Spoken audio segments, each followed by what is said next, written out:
Mesdames et messieurs, chers amis internautes, vous qui nous suivez en Afrique, en Amérique, en Europe et en Asie, bonjour. Merci à vous tous qui avez pris le rendez-vous sur cette émission ecclésiale de la mission MIR.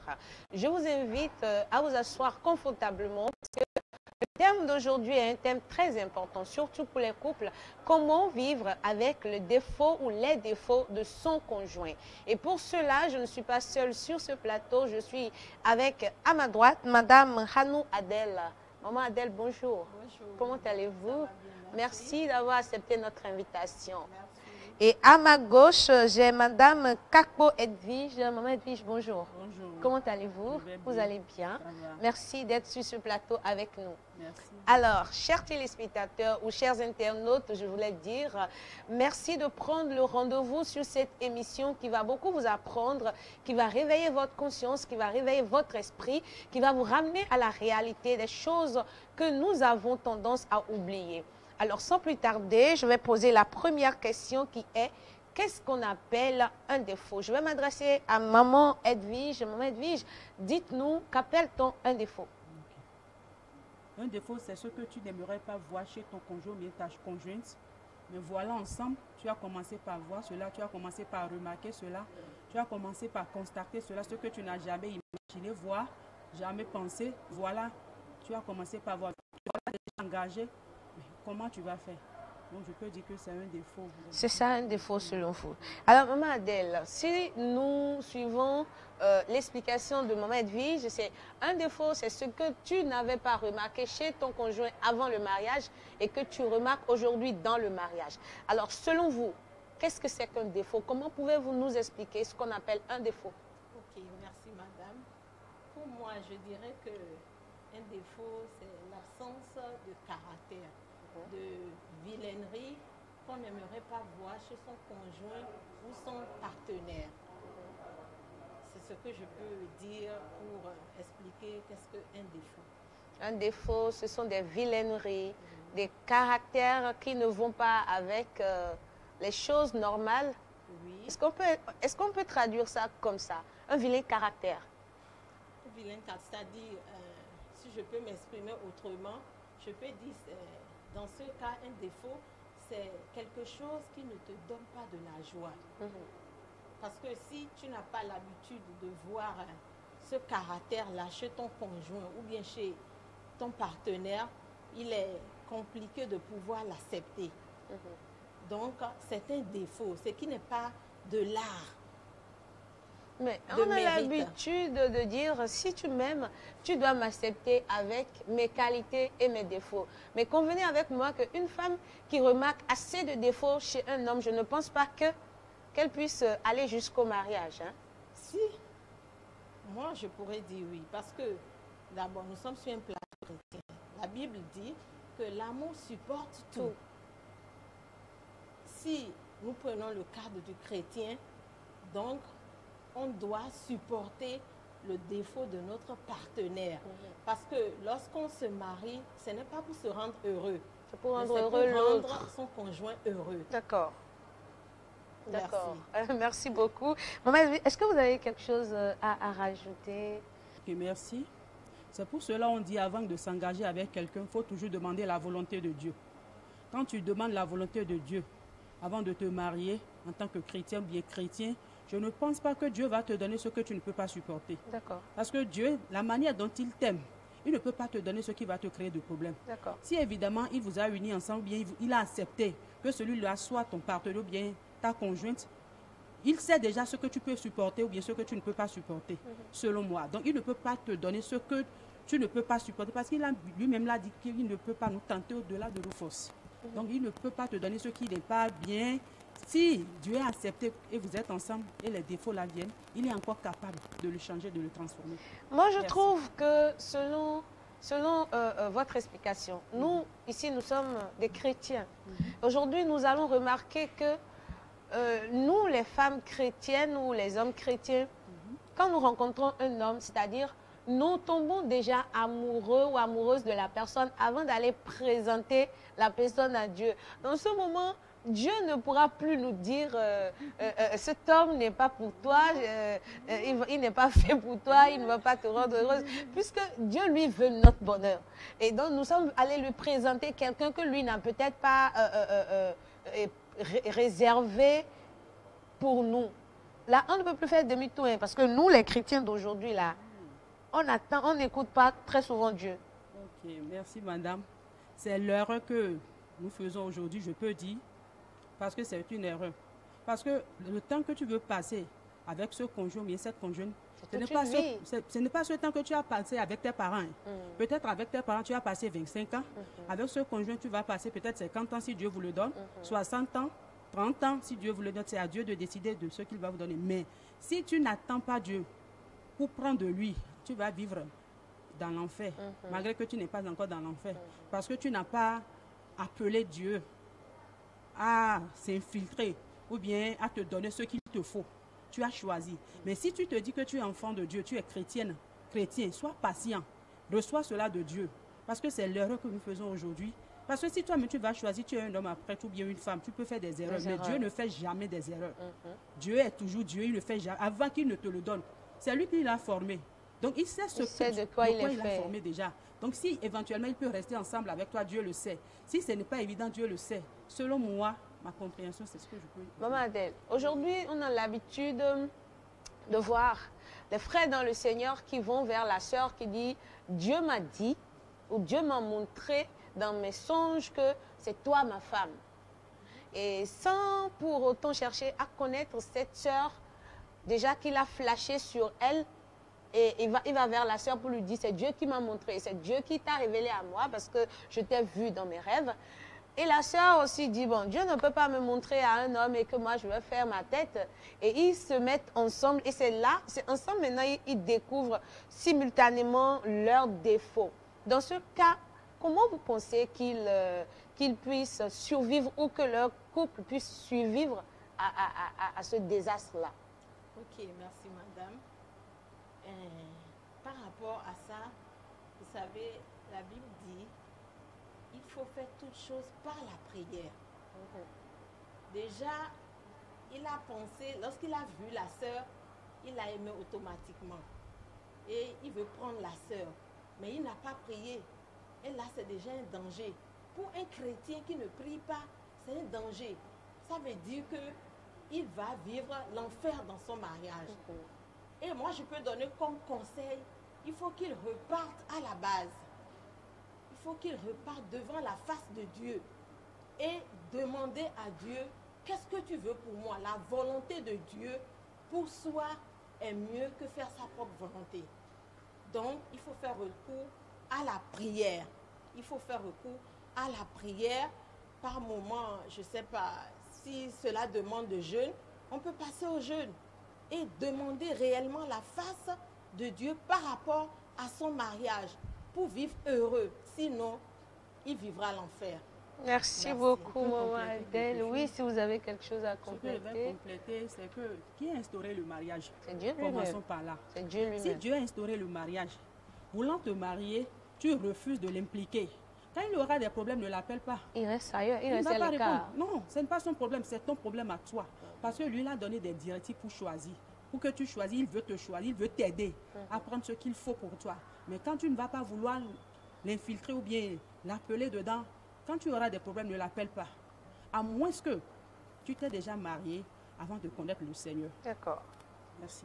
Alors, chers internautes, vous qui nous suivez, j'espère que vous êtes en train de suivre ce débat parce que c'est très enrichissant, c'est très nourrissant. Vous qui êtes appelés à vous marier, vous qui êtes déjà mariés, faites très attention parce que si Dieu n'est pas dans votre couple, soyez sûr, c'est perdu d'avance. La deuxième question m'amène à maman Adèle, à qui je vais demander, y a-t-il une différence entre un défaut et une qualité? Oui, merci madame. Je dirais que oui, qu'il y a une différence entre un défaut et une qualité. Comme nous l'avons dit au préalable, le défaut c'est ce qu'on n'aimerait pas voir. Mais la qualité, c'est ce que tu as et qui plaît. C'est ça la qualité. ce que tu as et qui plaît. Donc, la qualité, c'est un caractère qui, si je prends l'exemple d'un couple, par exemple, si le conjoint dit que j'aime cette qualité-là de ma femme, ça veut dire que si, par exemple, pendant que lui rentre, et quand il rentre, la maison, tout est prêt, tout est propre, c'est une qualité. Ça, c'est une qualité. Ça veut dire que la femme connaît ce que son mari veut. Parce que ce n'est pas toutes les femmes qui sont propres aussi. Voilà, ce n'est pas toutes les femmes qui sont propres. Il y a des maisons où quand on rentre, vraiment, ce n'est pas la peine. Vous voyez. Mais la qualité par rapport à la femme, c'est ce que le mari veut et qui réjouit son cœur. D'accord. Merci. Madame Edwige, est-ce que vous avez quelque chose à ajouter? Merci, madame. Ce que moi, je peux ajouter à ça, je peux donner l'autre face de la qualité, ce que tu aimerais voir, ce que tu souhaites voir, ce que tu aimes entendre, ou bien ce que tu as espéré avant de t'engager avec cet homme ou bien avec cette femme. Mais voilà, ensemble, elle te le donne, ou bien il te le donne, ou bien il te satisfait. Moi, je peux appeler ça qualité. Par exemple, tu aimes que ton mari prenne attention à toi. C'est pour cela, c'est cette qualité que tu as vue en lui et puis tu lui as dit peut-être oui, après avoir payé. Et parce que tous les hommes ne sont pas attentionnés non plus. Tous les hommes ne sont pas attentionnés, mais à chaque fois, il est attentionné à toi. Il t'apprécie. Il te, comment dirais-je? Complimente. Au jour le jour. Au jour le jour. Il t'apprécie. Il te fait toujours la cour comme la première fois quand vous vous êtes rencontrés. C'est des qualités. Non, ça, ce sont des genres de qualités que les femmes aimeraient avoir au quotidien. Ah oui, ça c'est vrai. Ça c'est vrai. Alors, est-ce que c'est possible de transformer un défaut en qualité? Si je peux me permettre de m'exprimer ainsi, je vois que mon mari n'aime pas prier. Et ça, c'est un vilain défaut. Ça, c'est un très vilain défaut. Oui. Est-ce que c'est possible de transformer ce défaut-là en qualité? Parce que nous, les femmes, nous avons le pouvoir de tout changer. Y a-t-il une possibilité de pouvoir changer un défaut en qualité? Merci, madame. Bon, moi, je dirais oui, on peut changer un défaut en qualité. Changer un défaut en qualité, c'est ramener d'abord son conjoint ou sa conjointe. C'est-à-dire, pour le ramener, il faut, premièrement, comme je le dis toujours, aller un peu à la prière. Deuxièmement, aller par la douceur. Il faut vraiment aller par la douceur. Parce que, excusez-moi si vous me permettez, il y a des hommes qui n'aiment pas trop le chose. C'est-à-dire qu'ils n'aiment pas quand la femme, voilà, trop de remontance. Donc, si tu veux vraiment ramener ton conjoint, il faut aller dans la douceur. Et c'est vice-versa, hein? C'est dans les deux cas. Oui, dans les deux cas. Il faut passer par la prière et le ramener par la douceur. Il faut communiquer avec lui. Ne pas trop, je ne sais pas, le prendre trop, t'imposer, le prendre trop par ce caractère-là, mais accepter et savoir que dans tous les cas, Dieu qui vous a unis, parce que c'est Dieu qui vous a unis, Dieu qui vous a unis est capable de le changer. Et la Bible dit que l'Éternel Dieu tient le cœur du roi. Ton époux, c'est ton roi. Donc, son cœur se trouve dans la main du Seigneur, de Dieu. Donc, Dieu peut passer par n'importe quelle stratégie pour pouvoir changer ce défaut-là en qualité, pour te faire du bien et lui faire à lui aussi du bien. Merci, madame. Merci beaucoup, Maman Adèle. Maman Edwige, est-ce que vous allez compléter quelque chose? Merci. Ce que je peux compléter à ce que Maman Adèle a dit, comment tu peux changer ce défaut en qualité? Ce n'est pas la douceur. Puisque la Bible nous dit dans Proverbe, une bonne parole apaise la colère. Voilà que tu as un conjoint, il est toujours colérique. Tout le temps, c'est la colère. À moins de choses, il se fâche. Il est dans la colère. Mais quand lui commence par se fâcher, soit la femme ou bien toi l'homme, sois patient. Dans ta patience, laisse-le parler. Laisse-le faire tout ce qu'il veut faire. Mais après, reviens vers lui. Parle-lui avec douceur. Reprends-le. Donne-lui des conseils. Je pense qu'au fil des jours, il va céder. il va abandonner ce côté. Donc c'est avec la patience, la douceur, la tempérance. C'est pourquoi on nous dit souvent, en tant qu'enfant de Dieu, nous devons avoir les fruits de l'esprit. La patience, la douceur, la maîtrise de soi. Maîtrise-toi devant les défauts de ton mari. Parce que vous n'avez pas reçu la même éducation. Ne dis pas qu'il va être comme toi ou bien tu vas être comme lui. Ne dis pas ça.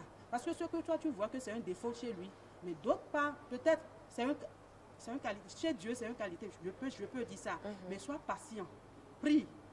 Tu ne peux pas le changer. Si tu pouvais le changer, tu allais le changer avant que Christ ne le rencontre.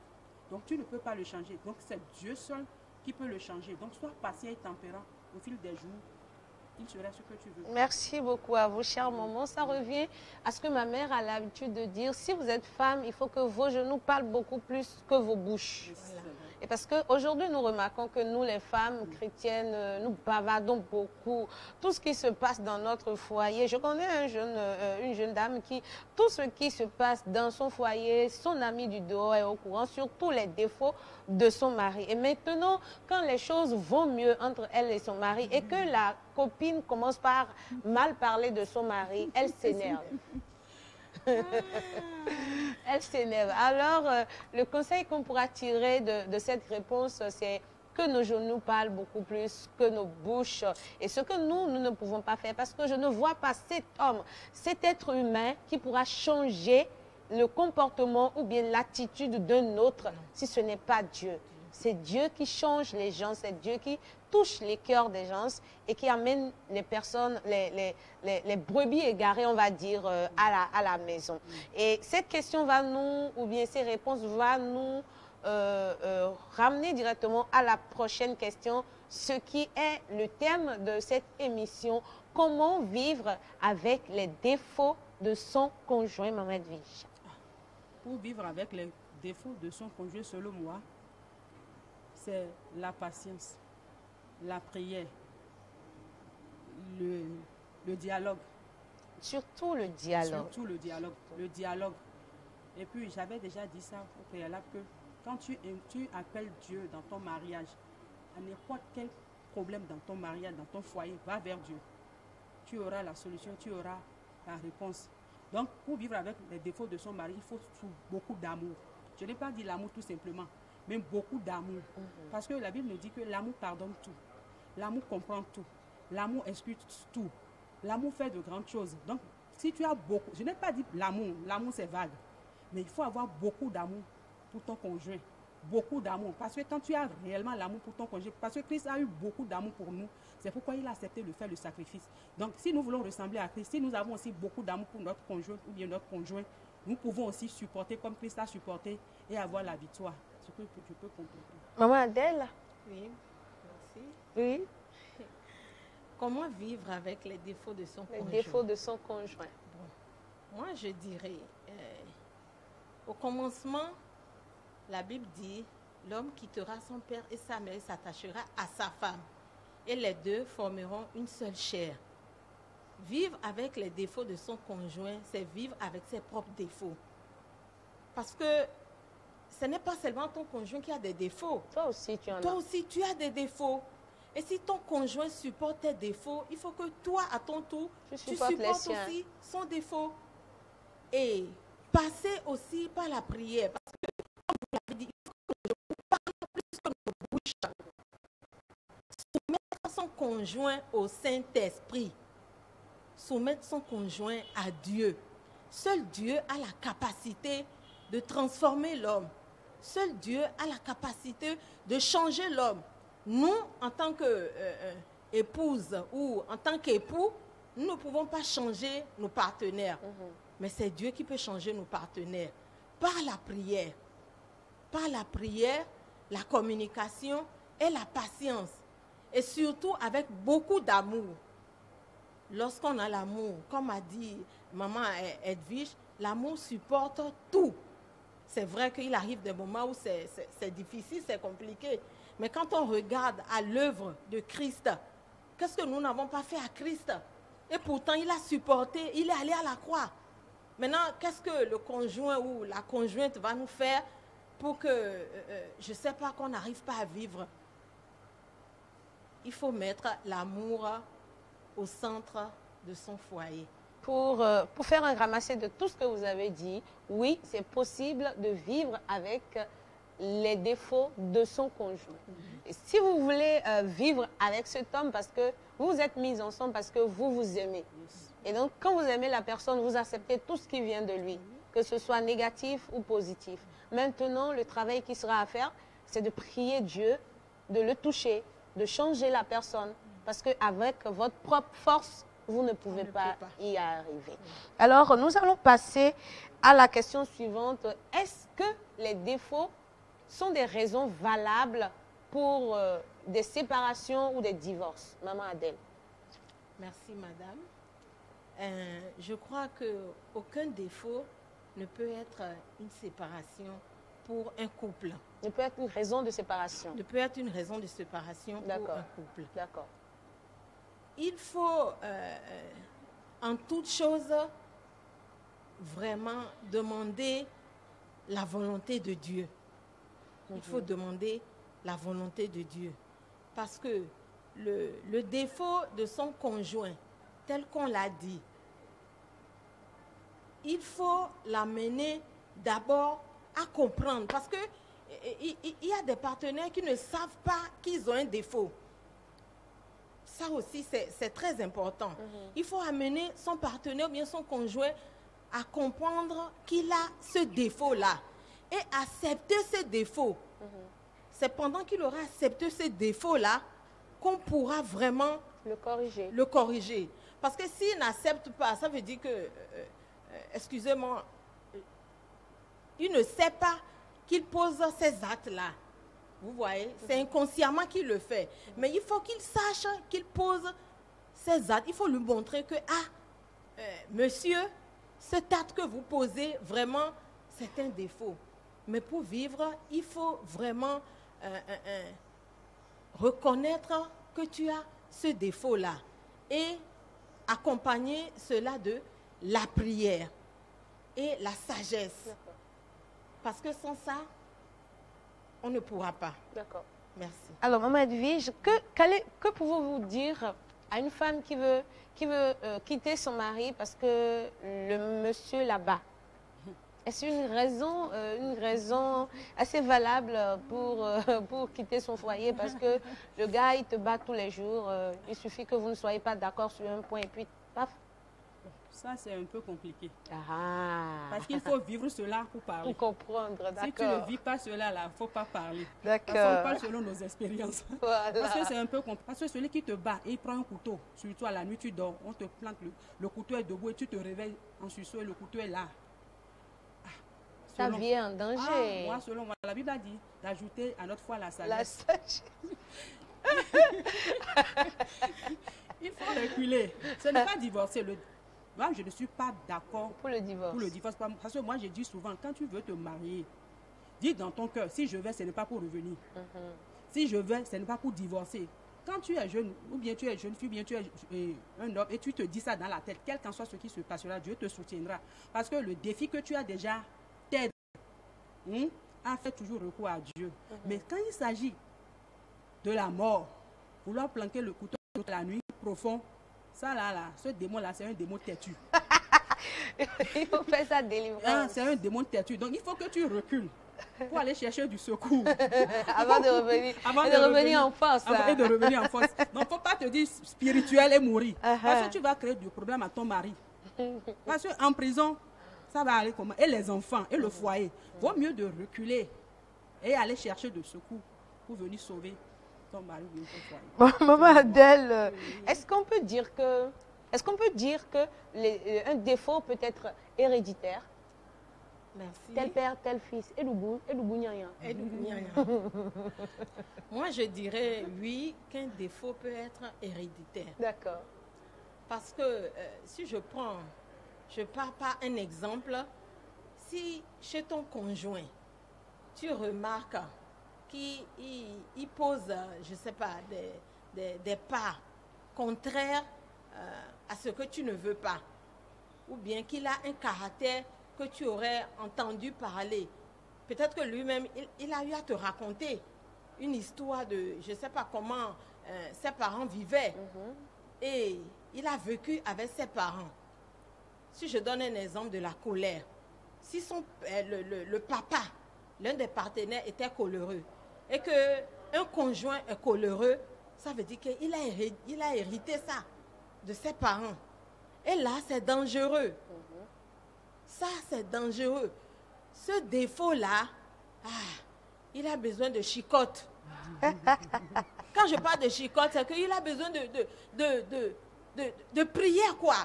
Parce qu'avoir ce caractère-là, si nous sommes sur un plateau chrétien, toi qui es conjoint, je sais que tu as reçu le Seigneur, tu es né de nouveau. Donc, étant né de nouveau, tu ne peux pas avoir le caractère que ton papa a eu. Tu devrais déjà briser ces hôtels depuis. Ces hôtels-là devaient être brisés. Et lorsque nous venons à Christ, la Bible dit que nous sommes nés de nouveau. Si tu es réellement né de nouveau, ça veut dire que ces caractères-là, on ne devait plus retrouver ça en toi. Ça veut dire que tu l'as hérité. Et si tu l'as hérité, il faut repartir à la base. La base, c'est la prière. La base, c'est la prière. Et il te faut une délivrance.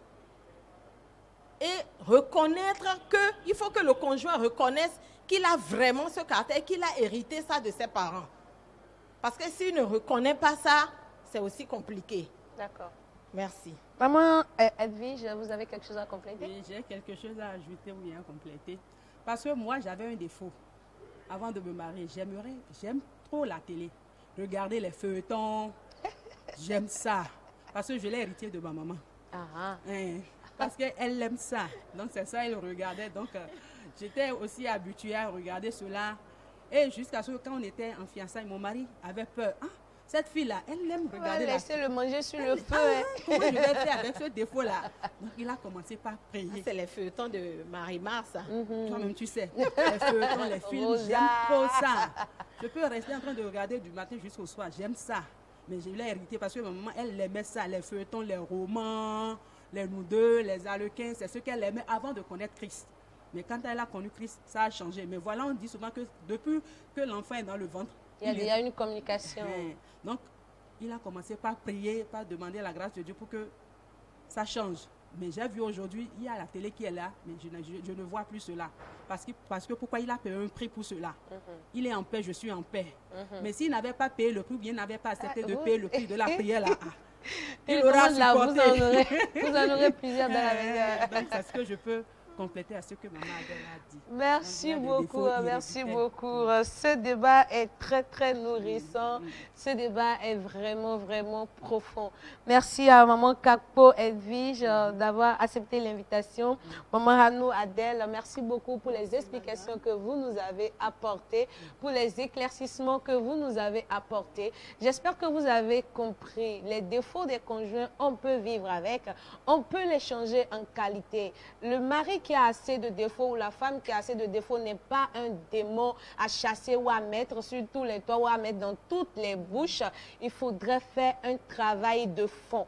Il faudrait que nos genoux parlent beaucoup plus que nos bouches. Il faudrait qu'on aille devant celui qui... Parce que le concessionnaire qui a fait sa voiture a des pièces de rechange. Il a des pneus de rechange, des pare-brises de rechange, des portières de rechange, des volants de rechange. Il a des moteurs de rechange.